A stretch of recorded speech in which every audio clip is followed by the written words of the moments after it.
all you mommies-to-be.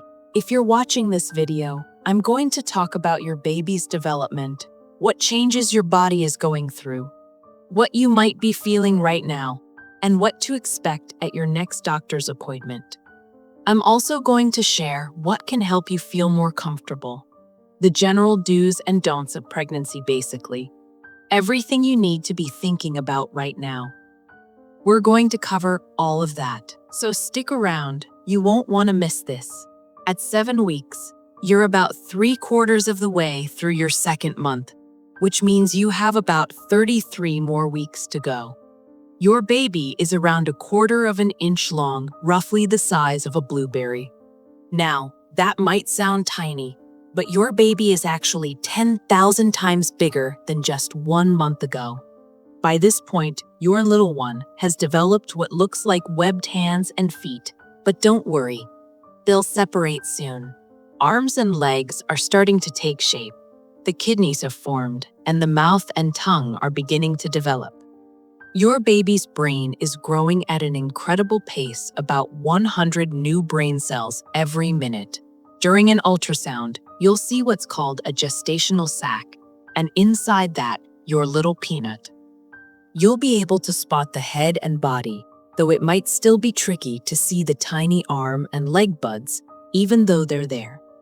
Sometimes, you can also see the yolk sac. That's what's feeding your baby until the placenta fully develops. You'll also be able to see your baby's heartbeat on the ultrasound. It looks like a tiny, fast flicker on the screen. Now, let's talk about you. You'll likely start to notice some changes too. For many women, this is when nausea and sometimes vomiting begins to set in. For some, it's just a mild queasiness or an unsettled stomach, while for others, it can come in strong waves of nausea and throwing up. Keep some crackers nearby, or try peppermint candies or peppermint tea. They can really help ease that queasy feeling. Foods you used to love might suddenly send you running to the bathroom, and that's okay. Just stay away from those foods for now and adjust your cooking to match how you're feeling. If you're having cravings, whatever they may be, go ahead and satisfy them, as long as they're not terribly unhealthy. Most of the time, they aren't. Some people might think your cravings are a bit strange, but seriously, that's totally fine. However, if it burns or hurts when you urinate, that could mean you have a urinary tract infection. If that happens, make sure to talk to your OB. You might need antibiotics. Otherwise, just remember to drink plenty of water, because both you and your growing baby really need it. I do recommend cutting back on coffee. It's not terrible for you in moderation, but caffeine acts as a diuretic, meaning it makes you need to pee more often. You might also notice some mild cramping from time to time, and that's completely normal, as long as it's not severe and there's no bleeding.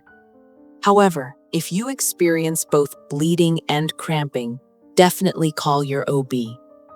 The key right now is to focus on eating a healthy, balanced diet and getting regular exercise. When you work out, make sure you don't get so out of breath that you can't carry on a conversation with someone. That's a good rule of thumb. Also, avoid heavy lifting. If you're already doing weight training, check with your doctor to find out if you need to make any adjustments for safety. Because of pregnancy hormones, your ligaments are a little looser as your body prepares for delivery, so you'll want to take extra care to avoid injury.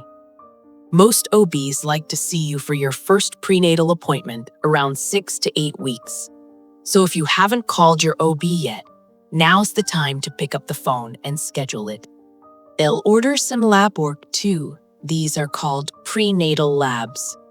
They'll check your blood count, liver and kidney function, and electrolytes. They'll also screen for sexually transmitted infections, STIs, and test your urine for any signs of infection. Your doctor will also go over some important do's and don'ts of pregnancy. So let's talk about those now. First, you'll want to eat a well-balanced diet with plenty of fruits and vegetables. You should also include fish in your diet or take fish oil supplements, but stay away from shark, swordfish, and tuna because they tend to have higher mercury levels. Avoid unpasteurized dairy products and any raw or undercooked meats as well. If you have a cat, have someone else clean the litter box.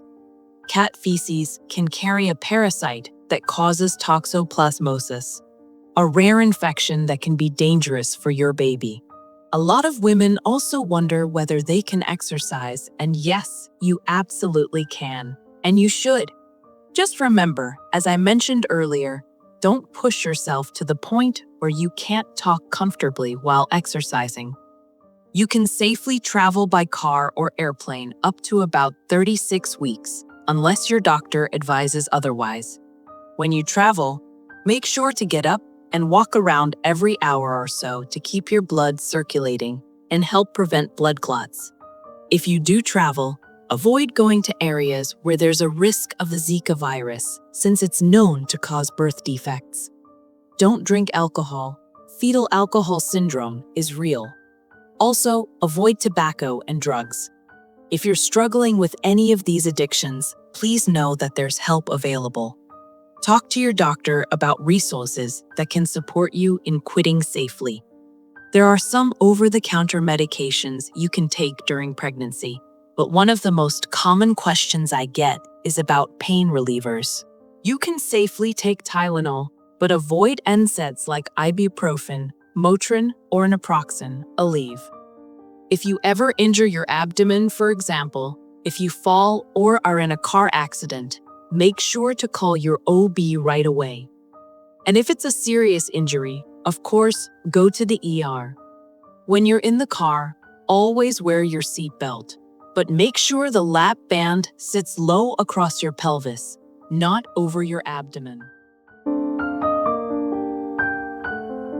In general, if you ever experience swelling in one leg, shortness of breath, severe pain, or bleeding, don't wait, call your OB immediately. You'll also start to notice your breasts getting bigger. This can cause tenderness, tingling, or soreness. Pregnancy hormones estrogen and progesterone are responsible for this, as they cause your breasts to enlarge. Fat begins to build up, and there's also an increase in blood flow. This is your body preparing for breastfeeding. The darker area around your nipple, called the areola, will also start to darken, and your nipples may become more sensitive. Now this leads me to our tip of the week, but first, let's review our previous tips. Take your prenatal vitamins, drink lots of water, get enough fiber in your diet to prevent constipation. Now for this week's tip. It's time to invest in a supportive bra that will last you throughout your pregnancy. While your tummy might not be showing yet, your breasts definitely are. And trust me, your old bras won't cut it anymore. And don't forget to pick up a few supported sports bras for when you're working out too. If you haven't seen the week 6 video, I talk all about what your first OB appointment and ultrasound will be like. So be sure to check that out as well. Next week is week 8, and I'll be sharing all my best tips for easing morning sickness. So keep an eye out for that video, and I'll see you in the next one. Thanks so much for watching.